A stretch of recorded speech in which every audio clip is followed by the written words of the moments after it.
Good morning, everyone. It is 8:03. Yep, it is time for First Alert Weather Extra. I'm First Alert Meteorologist Jill Gilardi here. It's our time to go more in depth on the forecast. And so here we go. Let's get started.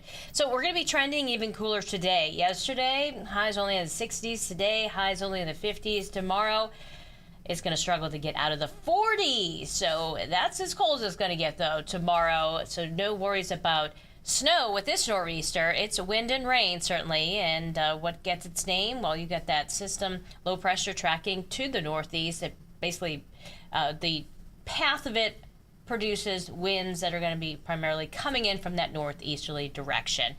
But so yeah, the low pressure system is going to be bringing all kinds of yucky weather tomorrow for the First Alert Weather Day, but gradual improvement over Memorial Day weekend. So tomorrow, yes, First Alert Weather Day, we're expecting rain to become heavy at times, 1 to 2 plus inches, a possibility. Wind, well, the gusts could get as high as 30 to 40 miles per hour. And while there could be a random limb that comes down or a random power outage, that does not appear to be widespread.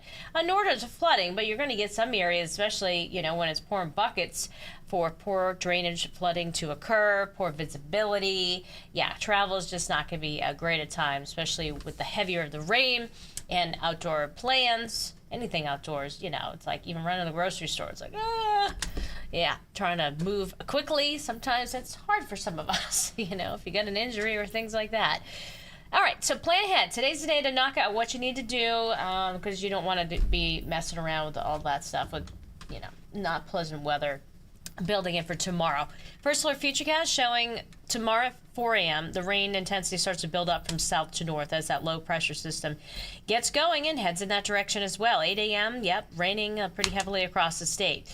Could be heaviest a little bit to the east, so trying to nail down the exact corridor, heavier rain. Some models want it to set up a little bit farther to the west, so just plan on heavy rain through the afternoon, another round into the evening hours before this system quiets down. Now, yes, there could be a little bit of snowflake action in the highest of the terrain of northern New England, but really that's not the bigger story with this system. It's the wind, it's the rain. Here's what we're looking at with some of the most updated model data. One's not as aggressive with the higher amounts. The other one is. So we just plan on a lot, and hopefully it's not that much. But certainly free water for the lawn and garden. We'll look at it that way. Here's some of the wind gusts and when they'll be really ramping up. So tomorrow afternoon, 30 to 40 miles per hour, even stronger at times across the state at 7 o'clock, and then gradually weakening those wind gusts as that low pressure system starts to depart early Friday morning. So the wind gust trend today, they'll not be anything crazy, 15 to 20 miles per hour this afternoon into this evening. Tomorrow, the wind direction, northeast, the wind gusts picking up in the afternoon, evening hours, especially before backing off. So that is just one particular point. Again, those gusts could get as high as 40 miles per hour.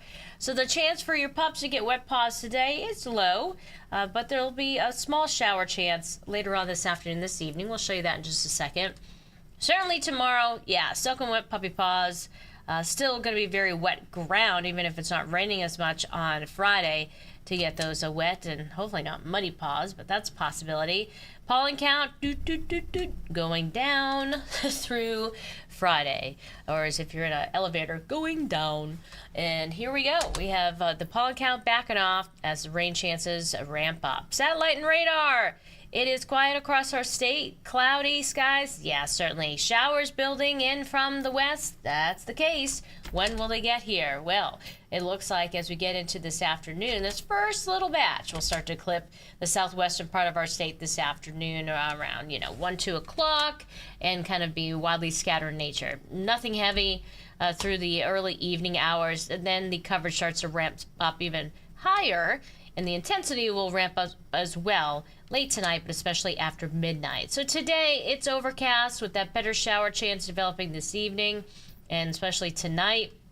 Temperatures only getting to about 56 degrees. Inland at best, cooler across the hills. Along the shoreline, an early high because the chance for showers will be a little bit sooner. and that looks like it will kind of keep us in the low to mid 50s along the shoreline for this afternoon, this evening. Tomorrow, wow, that's it for high. Upper 40s with rain chances pretty high all day long, varying intensity. And if we don't reach 50, well, I'll show you what's going to happen if we don't reach 50 in a second. But 50 is our normal low. So, yeah, tomorrow along the shoreline, with that wind coming in from the northeast, you'll actually be a couple degrees higher than inland locations. But, yeah, it's a miserable, cold day. The 6 to 10 day outlook, leaning a little wetter. Same goes for the 8 to 14. Temperature 6 to 10 days out, leaning a little cooler than average. And then kind of smack dab in the middle for equal chances beyond the 7 day. So the almanac, here's where perspective comes in. Normal low is 50, so we'll be closer to that, well, today, and especially tomorrow, than the high of 73. It's going to take until late weekend, and especially by Memorial Day, to get back in the 70s. And then the significance of our highs tomorrow, we're forecasting 50, but if we are 49 or certainly colder than that, we set a new record low-high temperature. So 49 was the previous record low-high temperature set back in 1909. For Bridgeport, 54 degrees. So we are forecasting a record that was set back in 2005. So yeah, we're looking at some abnormally cold air in place. March air is certainly going to be with us today and tomorrow. And then April, and then, okay, we're back to May for Sunday with breezy conditions, but more sunshine.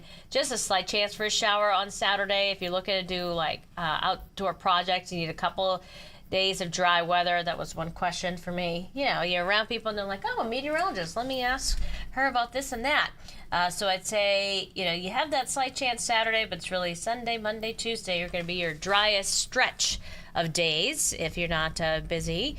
We have parades, of course, and folks getting together, maybe for cookouts, things like that. 76 and looking beautiful for Memorial Day. And looking at the shoreline high temperatures, yeah, the same goes. We won't see those 70s returning until late weekend into early next week. All right, everyone, that is your latest First Alert Weather Extra. We'll be back on here at 9:30 tonight, so be sure to join us. We'll be sharing, of course, the new data with you, timing out that heavier rain and those strong wind gusts for tomorrow's yucky First Alert weather day. So enjoy today, mainly dry, even though we'll have mainly cloudy and cooler than normal conditions. See ya.